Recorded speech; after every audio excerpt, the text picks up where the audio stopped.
centuries-old shaman artifact possessed security guard. Bruce, the Shaman, the Alien and Grandview Peak, Salt Lake City, Utah. Chapter 1. Midnight whispers the city was asleep. It was that pregnant pause between late night and early morning when the darkness felt tangible, almost suffocating. Against this backdrop, the Natural History Museum of Utah stood majestically, a silent guardian of tales and relics from a bygone era. Bruce shifted in his chair, drawing his night security jacket closer to him.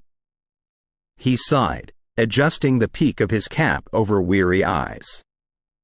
Night shifts were always tedious, but they paid the bills. His life was uneventful, a stark contrast to the tales housed in the museum. While the ancient relics slept, Bruce was lost in thought, wondering about a life that had more meaning, more action. The room was cold, with only the dim hue from security monitors offering a semblance of warmth. Each monitor displayed a different section of the museum, relics of times and civilizations past staring back at him. Most nights, these screens served as his surrogate bedtime stories, but tonight felt different. On screen 7, a low-lit room showcased artifacts from Native American tribes. At its center stood a pedestal holding what appeared to be a small ornate box, new to the collection. Bruce squinted, wondering why he hadn't noticed it earlier. Curiosity stirred in him, a sentiment he rarely felt in this museum filled with static displays. Tonight, however, this unassuming artifact seemed to beckon him. He decided on a closer inspection, grabbing his flashlight. As he walked, the echo of his footsteps rang through the halls, the only proof of life amidst stone and bone. The room was colder than he remembered. Every sense was heightened, as if the air itself had a charge to it. There it was, right in front of him, an ancient wooden box adorned with Native American symbols and patterns. Its corners seemed to pulse faintly, an otherworldly luminescence. The details were so intricate, speaking of an artisan who had poured his soul into creating it. And at the center, a polished stone that seemed almost alive. Bruce knew the rules, no touching. But something compelled him, drawing his hand toward it. His fingers trembled, hesitating a hair's breadth away from the artifact. Then, with a mix of rebellion and curiosity, he touched the stone. A jolt, cold and powerful, traveled up his arm and spread throughout his body. The room spun. Time twisted. For a split second, he was everywhere and nowhere. Voices, chants, screams echoed in his ears, and then a sudden silence. Bruce crumpled to the floor, gasping for breath. Hours seemed to pass, or maybe it was minutes. Bruce slowly rose, his body heavy, his mind fogged. With an unsteady gait, he walked back to his post, his hand throbbing from where he had touched the artifact. That night, when the corridors were painted with shadows and the museum whispered tales of yore, Bruce fell into a fitful slumber. His dream was vivid. A vast landscape stretched before him. Mountains, rivers, forests, the pristine wilderness of ancient Utah. At the center of this terrain stood a figure, a Native American shaman, painted and adorned for a sacred ritual. Around him danced spirits, flames, and memories, swirling in an ethereal dance. The shaman's gaze met Bruce's, eyes deep like endless chasms. "You should not have touched," the shaman's voice echoed, chilling and accusing. "You have awakened me, but at what cost?" Bruce tried to speak, to apologize, but words wouldn't form. The landscape began to disintegrate, the shaman's chants growing louder, turning from melodic to malevolent. Darkness consumed everything. Bruce awoke with a start, sweat pouring down his face. The monitors still flickered, the room unchanged. But deep down, he felt an unsettling truth. Something had shifted, something ancient and powerful had been set into motion. And so, as dawn broke and the city awoke, Bruce was left with an unshakable feeling that he was no longer alone in his own mind. The whisper of the shaman's chant remained, a haunting melody that would forever remind him of that fateful night at the museum. Chapter 2. Possessed Path. The sun blazed down upon Salt Lake City, but Bruce felt an inexplicable chill.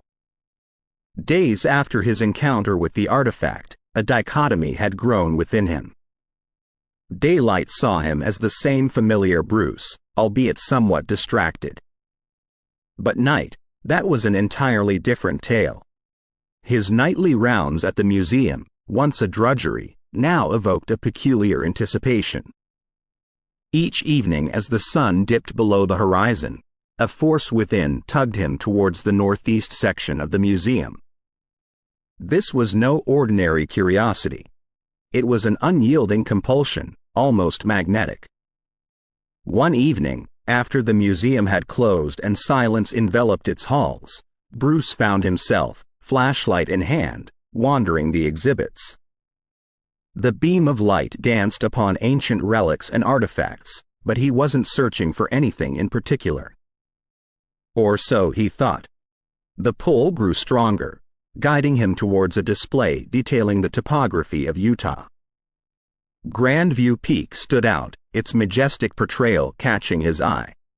The very sight of it seemed to awaken something deep within him. Memories, or perhaps visions, flashed before his eyes, of dense forests, treacherous paths, and an altar that seemed eerily familiar. Back at his post, Bruce stumbled upon an old leather-bound journal that he didn't recall having. Its pages were filled with sketches, handwritten notes, and diagrams. Most prominent were detailed drawings of Grandview Peak. Disturbingly, Bruce recognized the handwriting as his own, but he had no memory of ever penning down these notes. As Bruce leafed through the journal, a voice began to echo in his mind, growing clearer and more potent with each page. It was not his voice. It was older, wiser, and tinged with an air of menace. "You cannot fight it," it whispered. "Our destinies are intertwined now. I have waited for so long, and you will lead me to my salvation." Bruce's grip tightened on the journal. He could feel the voice, the shaman's spirit, trying to wrest control. Struggling to stay grounded, Bruce's vision blurred, replaced with glimpses of another time, a ceremonial gathering, the same shaman performing an age-old ritual, a community standing in reverence and fear. The shaman's monologues continued. "Centuries I have waited, trapped within that accursed artifact. But now, we are bound together. You touched the stone, and now our souls are intertwined." Bruce's heart raced. Panic and fascination vied for dominance. He felt compelled to speak, to respond, but the words weren't his own. They were ancient, almost ritualistic. "What do you want from me?" The voice, deep and echoing, replied, "To be free. You will guide me to Grandview Peak. There lies my final salvation, the artifact that will set my spirit free. In doing so, you might find your own freedom too." Night after night, these inner dialogues continued. The shaman's spirit painted tales of his past, of betrayal, of being bound to the artifact by his own tribe, fearing the immense power he wielded. The more Bruce resisted, the clearer and more commanding the voice became, especially at night when the city slept and the ancient energies felt most potent. But amidst the chaos, there was a recurring theme, a compulsion, an obsession with reaching Grandview Peak. Every fiber of Bruce's being felt this pull, a beckoning he couldn't ignore. Even in his waking hours, when the shaman's voice receded to a whisper, Bruce found himself drawing the peak, researching its history, and planning a trip there. As days turned to nights, Bruce's behavior grew increasingly erratic. He became a recluse, avoiding friends and family. His home became a sanctuary of notes, maps, and scribbles, all centered around Grandview Peak. One evening, after another intense inner dialogue, Bruce found himself at the foot of his bed, holding a packed backpack. On an impulse, or perhaps driven by the relentless spirit, he decided to head northeast, towards the peak, to confront whatever destiny awaited him there. But deep within, another voice whispered, his own voice, faint but resolute. "I must find a way to break free. I must."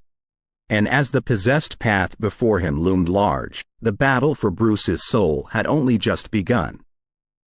Chapter 3. Echoes of the Shaman. The moon hung high, casting eerie shadows across the dense woods surrounding Grandview Peak. Bruce's footsteps faltered for a moment, his heavy breath condensing in the cool night air. Each step brought an increasing heaviness, not just from the weight of the backpack, but also from the profound dread settling in his heart. Suddenly, the world around him blurred. The sounds of chirping crickets and rustling leaves faded, replaced by distant drums and ritualistic chants. Bruce found himself no longer on the path to Grandview Peak but transported to a time long past. Before him stood a village, its people adorned in primitive yet intricate attire. At the center of it all was a man, exuding an aura of power and reverence, the Shaman. His eyes, ancient and deep, seemed to pierce through Bruce, connecting their two souls across the vast chasm of time. The Shaman was Ahote, meaning restless one, in the language of his tribe. Gifted from birth, Ahote had powers that even the elders couldn't fathom. He could converse with the spirits, heal the gravest of wounds, and even manipulate the elements. But such power came at a cost. Ahote's gifts also brought visions, premonitions of events yet to come, some of them too dark to bear. As the tribe prospered under Ahote's guidance, jealousy and fear began to brew in the hearts of a few. Whispers turned to meetings held in secret, plotting against the very source of their prosperity. One fateful evening, as a crimson sun dipped beneath the horizon, Ahote stood atop Grandview Peak performing a sacred ritual. Unbeknownst to him, a group from his tribe, led by a rival shaman envious of Ahote's powers, approached with treachery in their hearts. As Ahote chanted, invoking the spirits of the land, they struck. Overpowered and betrayed, Ahote was bound to two sacred artifacts, sealing his spirit and his power within them. But even in his final moments, Ahote's strength was unparalleled. With his last breath, he cursed those who betrayed him, vowing to return and exact his vengeance. The scene shifted, and Bruce witnessed the tribe's descent into chaos. Without Ahote's guidance, the tribe faced famines, diseases, and strife.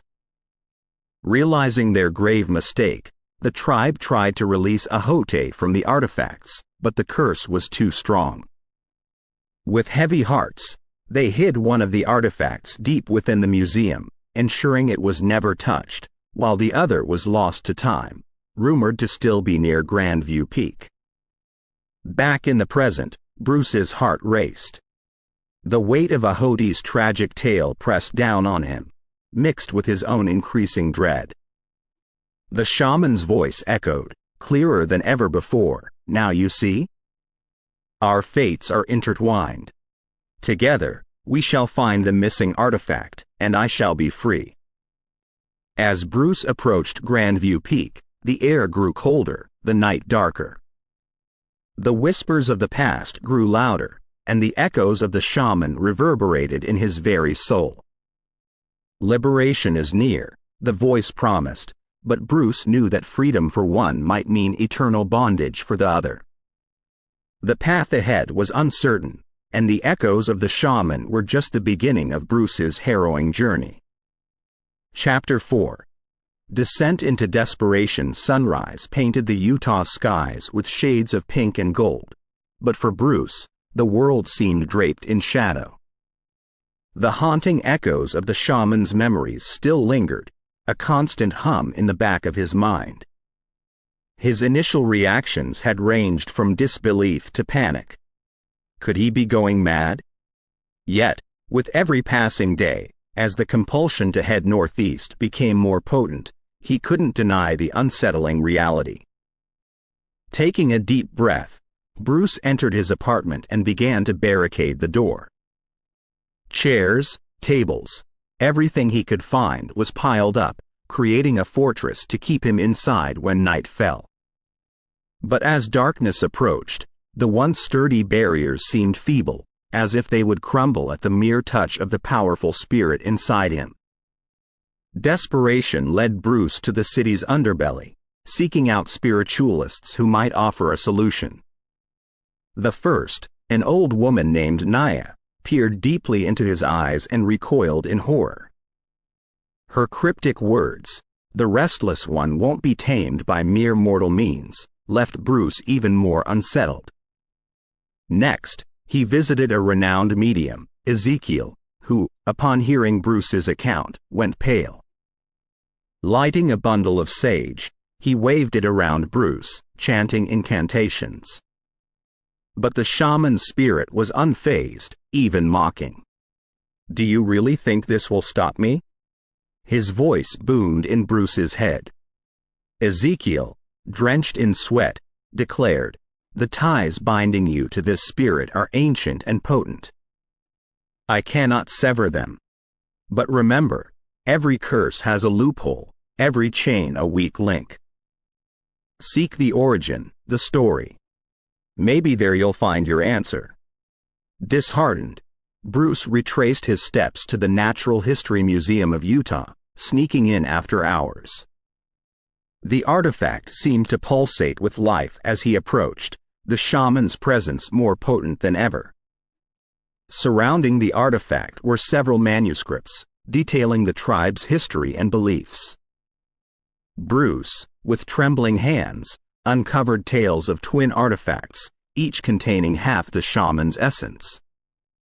They were designed to be a trap, keeping the shaman's spirit confined, powerless. But if united, they would release him, setting him free to reclaim a living vessel. A chill ran down Bruce's spine as he realized the vessel the shaman desired was him. He also learned of a tribal ritual, one that might keep the spirit at bay, if only temporarily. It would require a sacred concoction, the heart of a cactus from the depths of the Utah desert, and the feather of a raven caught at midnight. The odds seemed impossible, but Bruce was desperate. However, his discovery of the shaman's intent was what truly horrified him. While the shaman's primary aim was freedom, revenge was a close second. And Ahote didn't differentiate between the traitors of his past and the innocents of the present. Time was of the essence. With every sunset, the pull towards Grandview Peak intensified. Bruce knew he had to find a way to resist the shaman's will, not just for his own sake, but for everyone in his path. As he left the museum, a chilling wind swept across, and the shaman's voice whispered, almost tenderly, "You can't escape your destiny, Bruce. Embrace it." Yet, within Bruce's heart, amidst the growing despair, a spark of determination ignited.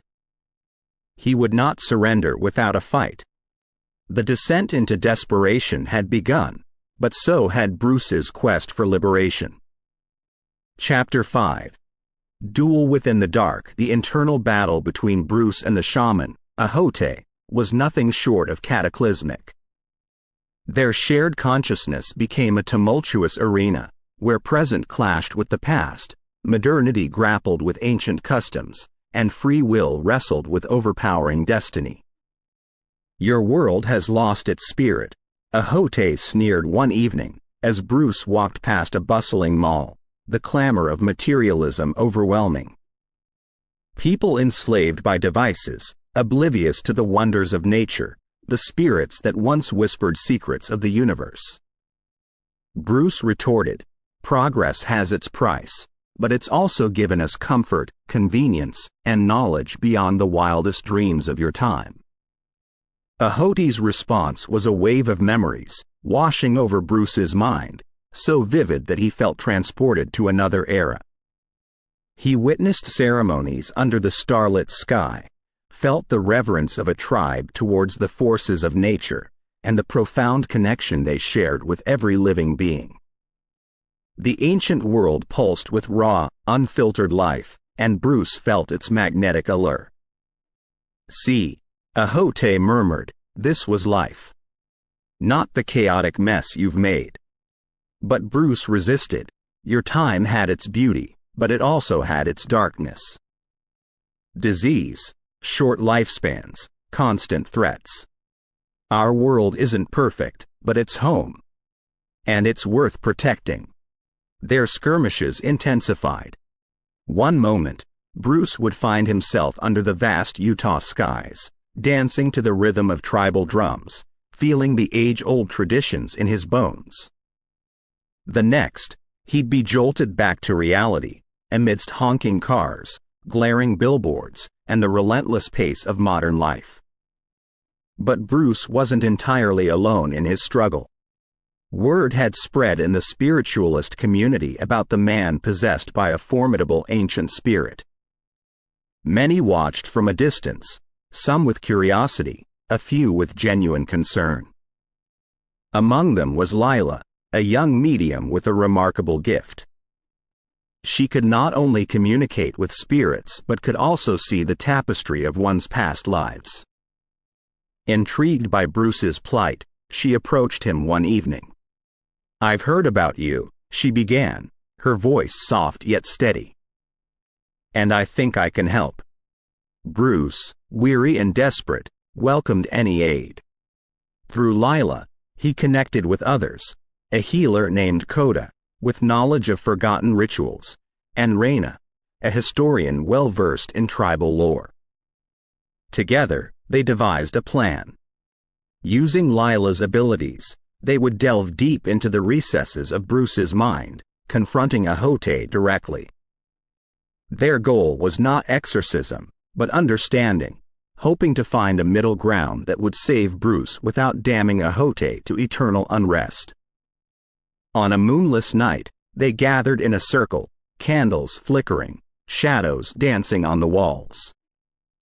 Lila led the ritual, her voice a melodic chant, guiding Bruce into the depths of his consciousness.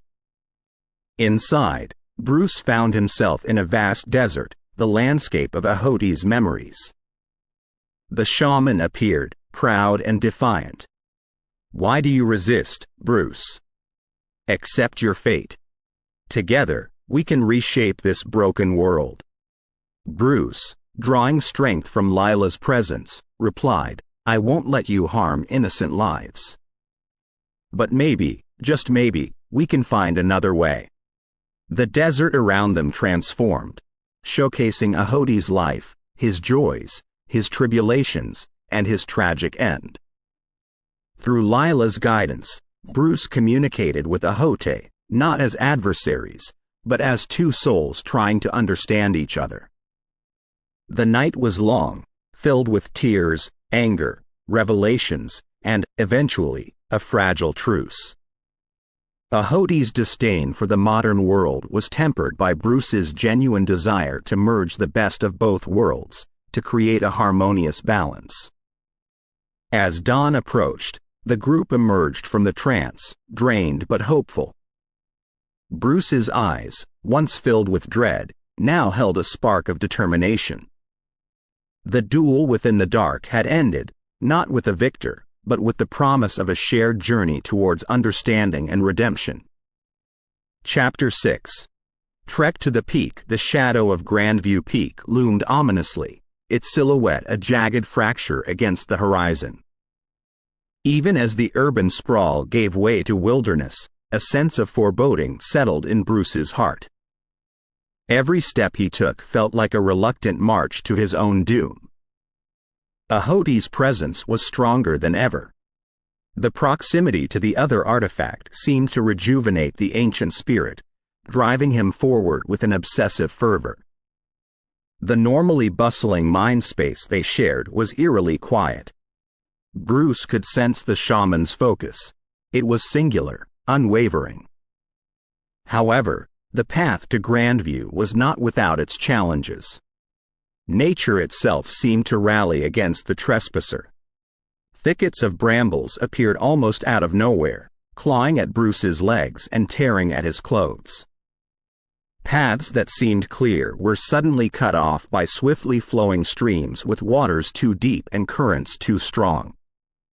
It felt as though the mountain itself was alive, responding to the tainted aura that emanated from Bruce. As Bruce trekked, snippets of local legends regarding Grandview began to permeate his consciousness. Whispered tales told of the Guardian of the Peak, a spirit entity rumored to protect the sacred ground of Grandview. Local tribes spoke of it in hushed tones, their stories cautioning against angering the spirit. In one legend, a tribal chief ventured to the peak to prove his worth, only to return with his hair turned white, babbling about eyes in the trees and voices in the wind. He never recovered, and the tribe took it as a warning. Grandview was not meant for man. But in those fleeting moments of clarity, when Ahoti's grip loosened just slightly, Bruce managed to tap into his own resourcefulness. He would take covert measures, like discreetly marking trees or deliberately dropping personal items, creating a trail. It was a passive resistance, a breadcrumb path that might guide him back or lead others to him. On the third day of the trek, Bruce stumbled upon an old campsite. Surrounding it were intricate symbols, reminiscent of the tribal drawings he'd seen related to Grandview. As he examined them, a rush of lucidity overcame him. It felt as though the symbols served as a brief shield against Ahoti's influence. Desperate, he tried to memorize them, etching them into his mind's eye. That evening, Ahoti's dreams were different, less forceful and more contemplative. They stood together at the base of Grandview Peak, looking up at its daunting expanse. So close, Ahote murmured, "Our destiny is within reach." "Why do you cling to this realm, Ahote?" Bruce asked, his voice echoing in the vast dreamscape.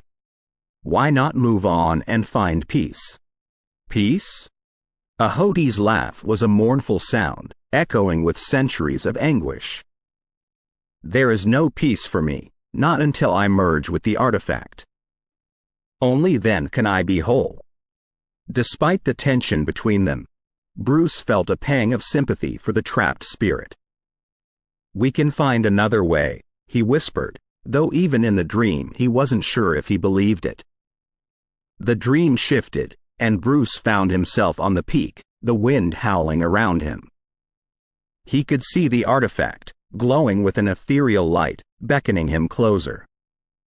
But between him and the artifact stood the Guardian.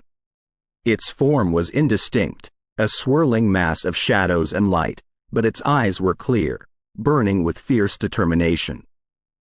Bruce's heart raced. He could feel the impending confrontation, a clash of wills that would decide his fate. Jolted awake, Bruce felt the cold reality of his situation. The peak was close, the final confrontation imminent. And as the first light of dawn painted the sky, Bruce set forth, determined to reclaim his life, or be lost to the annals of Grandview's dark legends forever. Chapter 7. Unearthly Encounters. Grandview Peak, despite its natural allure, was a place of turmoil that day. The air seemed to ripple with energy, and the rustling leaves whispered of ages gone by. As Bruce's feet moved mechanically forward, he could feel the gaze of unseen watchers upon him, their presence palpable, yet ephemeral. He first saw the spectral wolf at the edge of a clearing. Its form shimmered, an iridescent figure that seemed woven from the mist and moonlight. The wolf stared at him, its luminous eyes filled with an age-old sorrow. Bruce felt a jolt of recognition, a deep-seated kinship. Though Ahote was still dominant, the wolf's appearance seemed to bolster Bruce's spirit, lending him brief moments of strength. Bruce approached cautiously, holding out a hand. "Are you a friend?" he whispered. The wolf tilted its head, as though considering the question, then turned, walking away but pausing to glance back, beckoning him to follow. As he delved deeper into the forest, other apparitions began to appear. Ethereal owls perched in the trees, their eyes glowing with an inner fire, and spirits of the ancient tribes, their forms flickering like dying flames, danced around ancient ritual sites. Yet, it wasn't just the spirits of the land that Bruce encountered. There was something else, an alien presence that seemed out of place. Shadows moved just beyond his vision, and a coldness, otherworldly and chilling, occasionally washed over him. In a particularly dense part of the woods, Bruce found himself surrounded by a council of spirits. They seemed to be engaged in a heated debate, their ghostly voices rising and falling like the wind. At the center of the gathering stood a tall, imposing figure, a guardian spirit, radiating authority. Ahote's voice boomed out, resonating with centuries of power. "I seek the artifact. Let me pass, and I will leave this place forever." The guardian stared at him, its gaze piercing. "You have disrupted the balance," it said in a voice like rolling thunder. The artifact was separated for a reason. Bruce, feeling a surge of courage, spoke up. "Is there a way to release Ahote without using the artifact? Can he be freed?" The spirits whispered among themselves, their voices creating a mournful melody. The guardian responded, "The artifact's reunion will have consequences. But perhaps a sacrifice." Quote. Before the guardian could finish, a strange, high-pitched sound echoed through the forest. The spirits paused, their forms wavering. Bruce felt it too, a feeling of being watched, but not by anything of this world. The alien presence was growing stronger.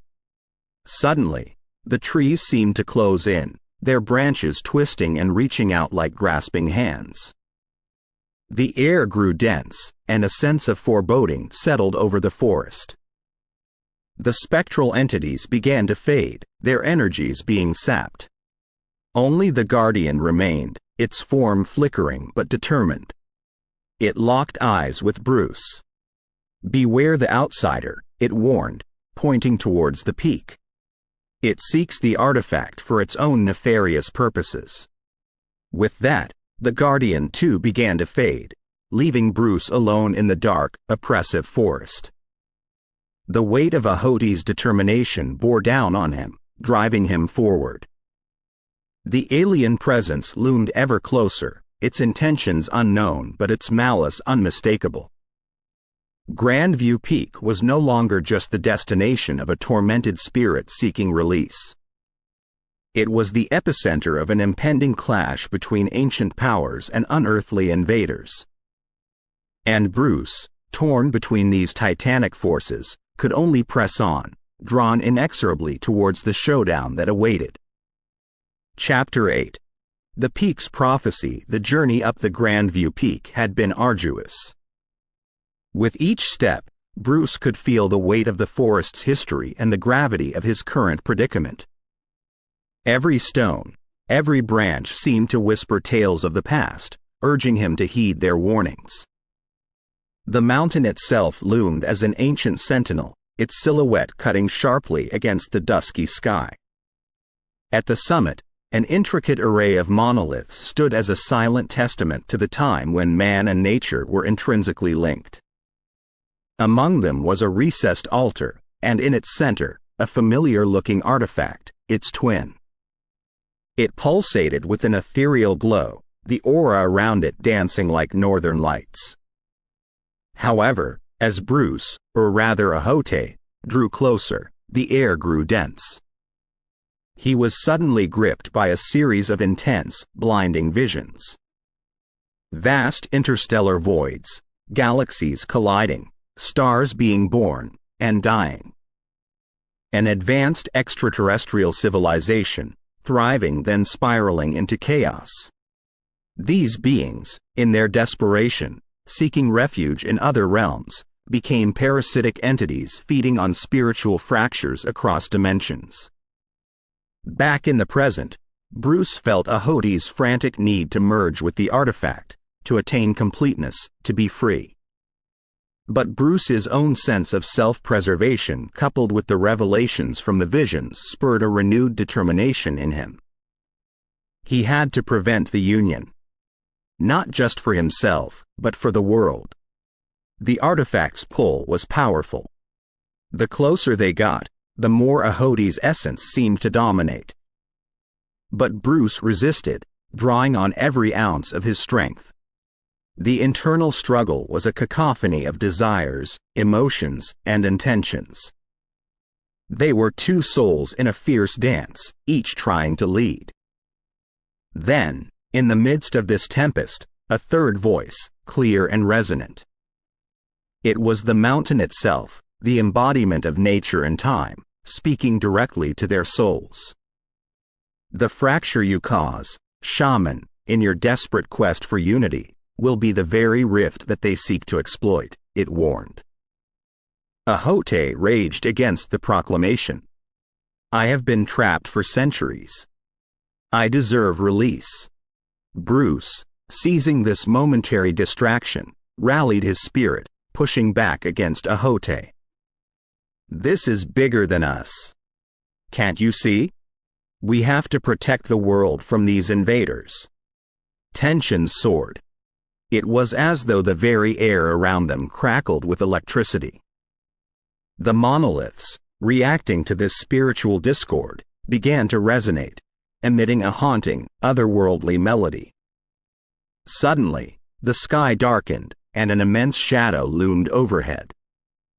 A colossal spacecraft, unlike anything Bruce had ever imagined, descended. Its architecture was both mesmerizing and menacing, a juxtaposition of beauty and dread. From the ship, ethereal tendrils snaked out, seeking, probing. Bruce could feel them searching for the rift, the fracture in the spiritual realm that they could exploit. Time seemed to slow. Bruce, harnessing the mountain's energy, stood firm against Ahote's assault, all the while trying to shield the artifact.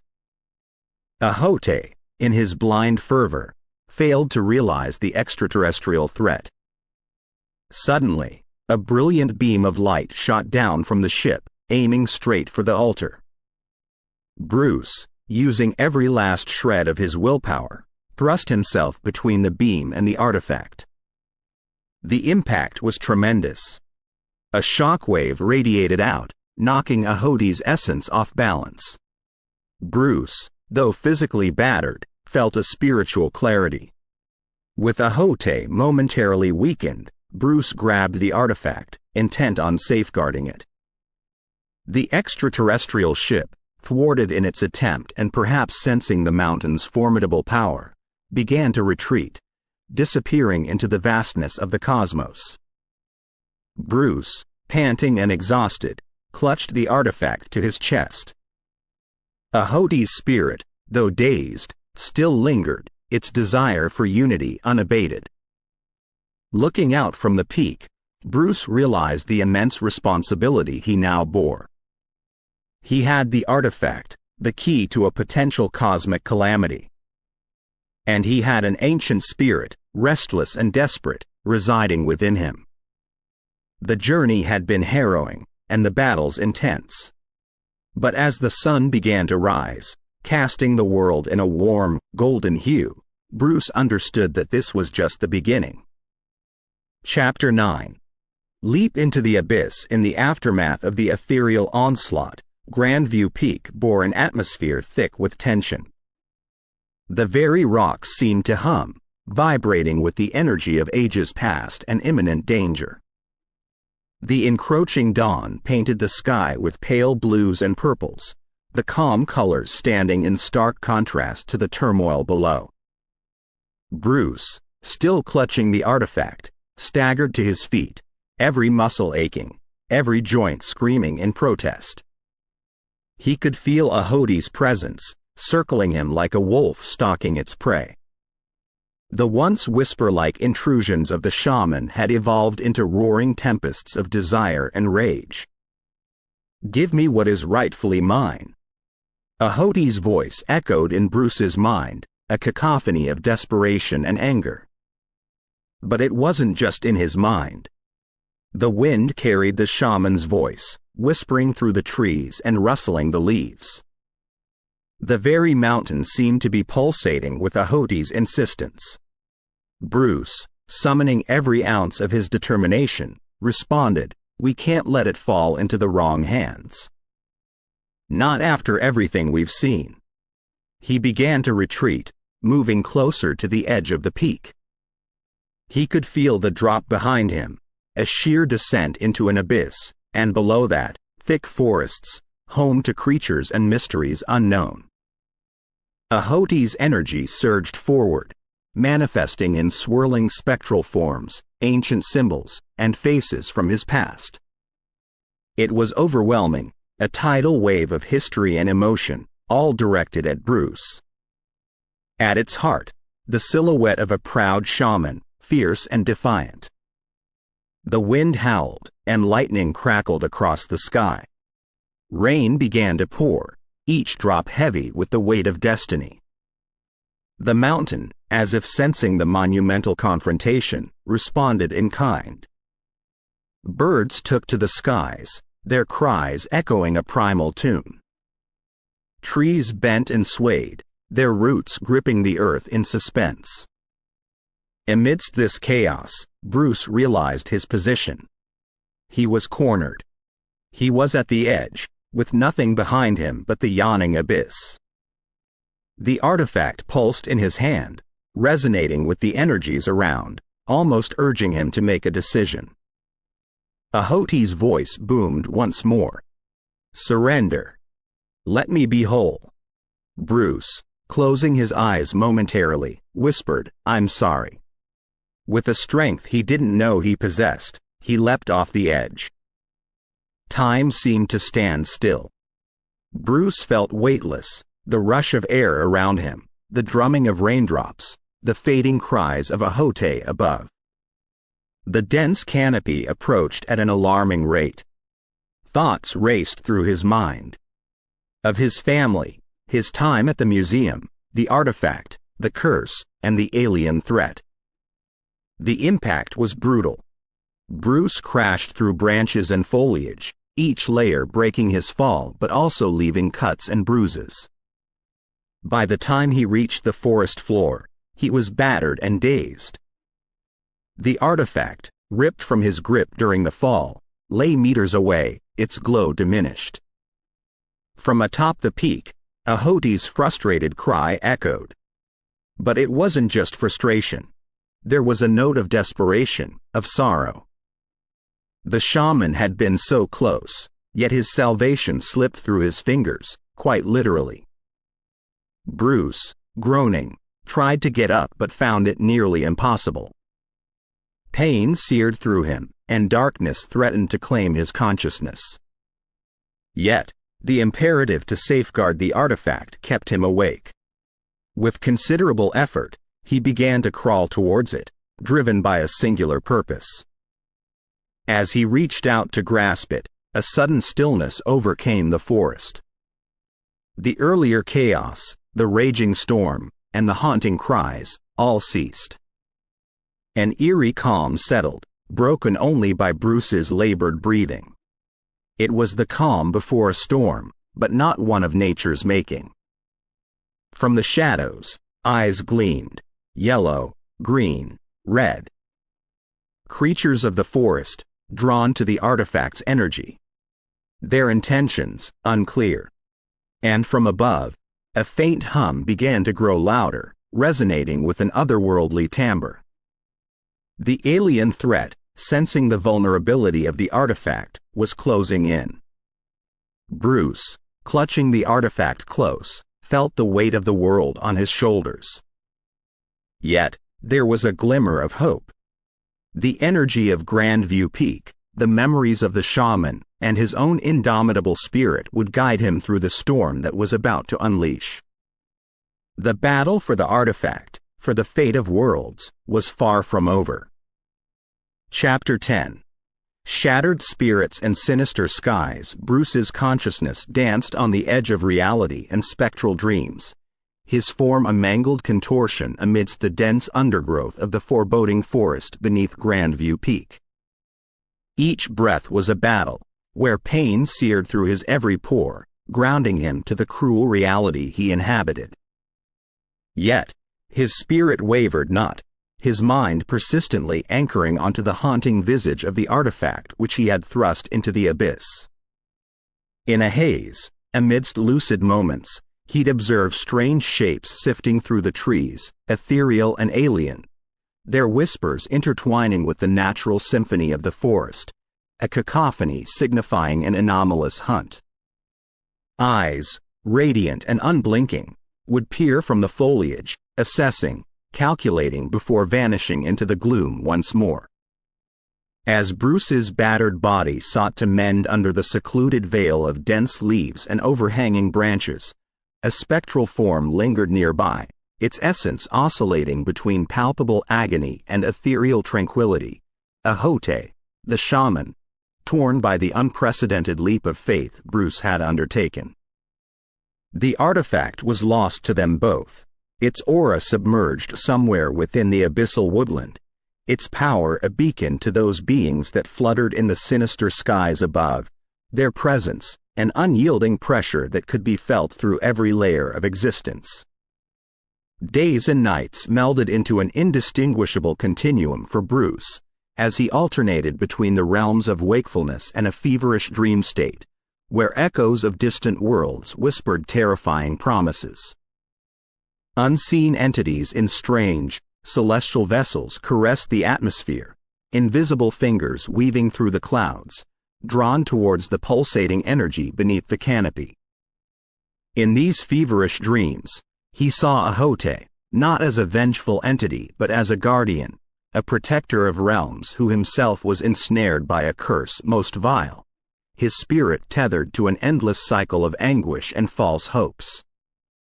Ahote's eyes, once a vessel of wrath and bitterness, now mirrored a well of untold stories, an alliance unspoken yet deeply felt. With immeasurable effort, Bruce dragged himself daily, his fingers clutching damp soil, moving inch by inch towards an unknown salvation, driven by an intrinsic need to protect, to safeguard, and to prevent the impending doom that loomed like a spectral sword upon all existence. Each progress was noted by unseen eyes, every struggle, a spectacle to ethereal beings veiled in the forest's shadows. He, perhaps by the clandestine guidance of ancestors, or maybe the spiritual residue of Ahote, found the artifact. Its vibrational hum, now mingled with a sinister oscillation, laid half-buried beneath twisted roots, the earth around it seemingly corrupted, foliage wilted, and soil desolate. His fingers gently caressed its surface, and the world around him shuddered. Those celestial entities, the spectral observers from the uncharted territories of the cosmos, honed in, their essence a torrent of insatiable hunger and dark intentions. Yet, a barrier unseen, perhaps the last act of defiance by Ahote, shielded Bruce, the artifact, and held the imminent chaos at bay. Days turned into nights, and nights into days, as Bruce, clutching the artifact, traversed through distorted landscapes, where reality and spiritual realms collided, creating tapestries of horrifying beauty. He was neither alone nor accompanied, for the spirits of the past, the guardians of the realms, and those alien presences lingered, observing, waiting, and ever searching for a fissure in the unyielding shield that protected Bruce. In the ungodly hour, where celestial and terrestrial bodies converged in a rare alignment, Bruce, now more spirit than man, whispered into the cosmic silence, a plea, an understanding, and a pact unspoken, releasing the artifact willingly into the ether. A celestial cascade illuminated the spectral dark, energies of varying frequencies intertwining, creating a momentary rift where echoes of past, present, and future melded. And then, tranquility, a silence so deep, enveloped all. The artifact, now a spectral mirage, lingered between realms, its power both a seal and a key, safeguarding the terrestrial realms from celestial malice and maintaining a delicate balance that teetered on the brink of catastrophic chaos.